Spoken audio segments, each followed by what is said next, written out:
नमस्कार दोस्तों। अक्सर लोग कहते हैं कि रात की ट्रेन यात्राएं बहुत रोमांचक होती हैं, लेकिन 1990 के उस साल दौलत राम की एक ऐसी ट्रेन यात्रा हुई जिसने न सिर्फ उसकी ज़िंदगी बदल दी, बल्कि उसके मन में एक डर का ऐसा बीज बो दिया जो कभी नहीं मिटा।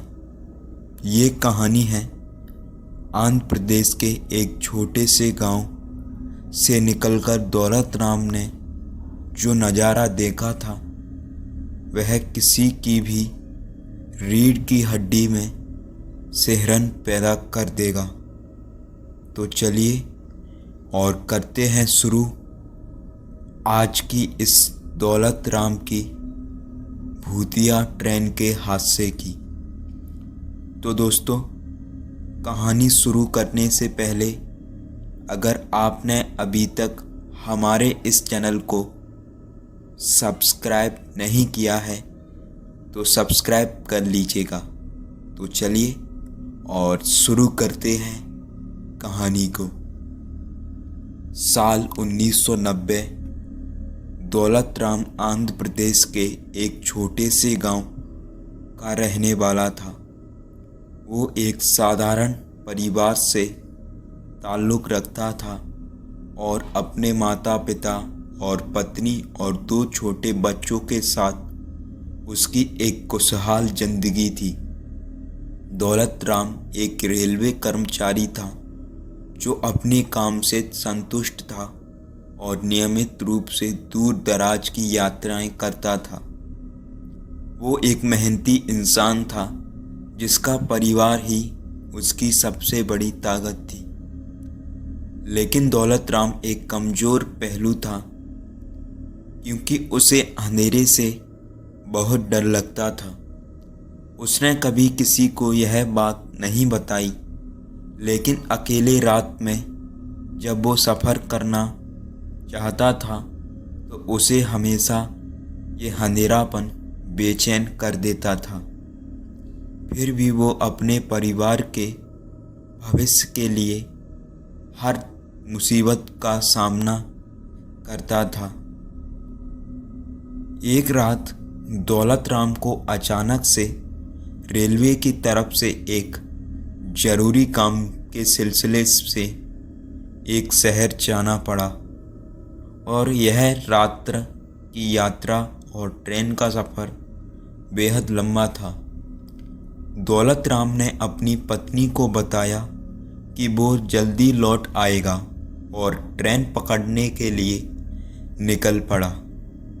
रात के समय ट्रेन की खिड़की के बाहर का दृश्य अंधेरे में डूबा हुआ था और दौलत राम ने एक साधारण कोच में अपनी सीट ली और ट्रेन धीरे धीरे स्टेशन से बढ़ने लगी।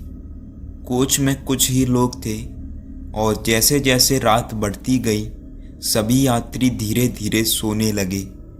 लेकिन दौलत राम को भी नींद आने लगी और अचानक उसकी आंखें खुल गईं। उसे लगा जैसे किसी ने जाग जोर कर दिया हो। उसने चारों तरफ देखा पर वहाँ कोई नहीं था और डिब्बे में पूरी तरह से शांति थी। और दौलत राम ने सोचा कि शायद ये उसका भ्रम भी हो सकता है। उसने फिर से आंखें बंद कर ली और सोने की कोशिश करने लगा। लेकिन तभी उसे एक अजीब सी आवाज़ सुनाई दी। उसे ऐसा लगा जैसे ट्रेन के अगले डिब्बे में किसी ने जोर से दरवाज़ा खटखटाया हो। दौलत राम ने अपने मन में कहा, शायद कोई यात्री दरवाज़ा बंद करने की कोशिश कर रहा हो। लेकिन आवाज़ें बहुत तेज़ी से बढ़ने लगी और अब साफ सुन सकता था कि कोई दरवाजे पर जोर जोर से दस्तक दे रहा है।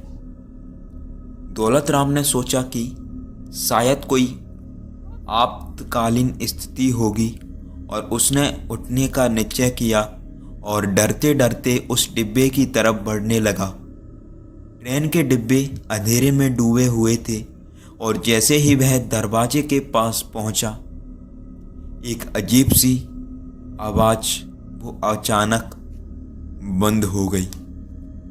दौलत राम ने दरवाजे के बाहर झांक कर देखा, लेकिन वहां कोई नहीं था, ना कोई व्यक्ति और ना ही कोई हलचल।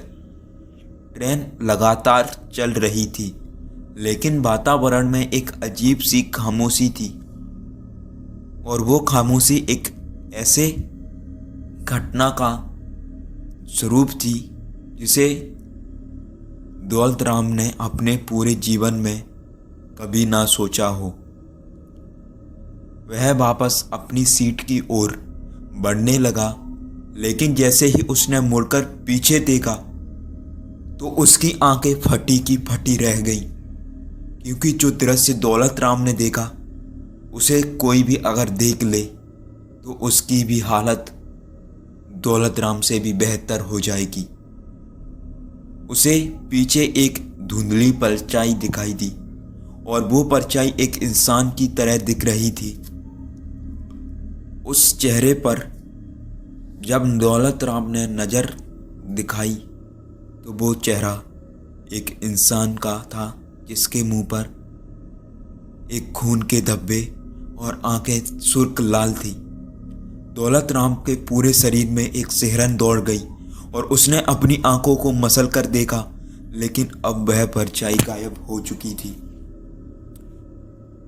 उसने अपने आप को समझाया कि शायद ये उसका कोई कल्पना हो सकती है, लेकिन कुछ ही क्षण बाद वही परछाई फिर से उसके सामने प्रकट हुई, और इस बार उसकी सीट के पास दौलत राम ने घबराकर चारों ओर देखा, लेकिन बाकी यात्री गहरी नींद में थे, और वह परछाई धीरे धीरे उसकी ओर बढ़ने लगी, और दौलत राम के दिल की धड़कनें तेज हो गई थीं।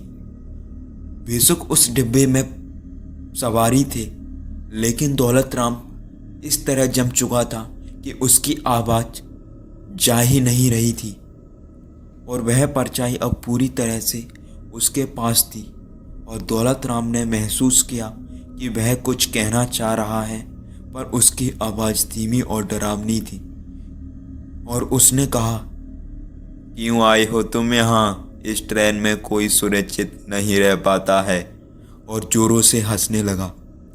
दौलत राम समझ नहीं पाया कि यह क्या करे। उसकी हिम्मत जवाब दे रही थी। उसने खुद को संभालने की कोशिश की और अपने परिवार की तस्वीर अपने मन में रखी, और वह जानता था कि उसे एक यात्रा पूरी करनी है और अपने परिवार के पास सुरक्षित वापस लौटना है। उसने पूरी हिम्मत की और उस परछाई से पूछने की कोशिश की, कौन हो तुम और क्या चाहते हो मुझसे? लेकिन जवाब में उसे सिर्फ एक भयानक हंसी मिली। ट्रेन की खिड़कियों से बाहर बिजली की चमक हुई और अचानक ट्रेन एक जोरदार झटके के साथ रुक गई। दौलत राम ने देखा कि अब ट्रेन पर हर डिब्बा खाली था और सभी यात्री उस ट्रेन में नहीं थे, और वह पूरी तरह से इस नज़ारे को देखकर घबरा गया और ट्रेन से बाहर कूदने की कोशिश करने लगा। लेकिन तभी वह परछाई उसके सामने दरवाजे के खड़ी थी और उसकी गर्दन पकड़ ली। दौलत राम की सांसें धकने लगी और वह बेहोश हो गया।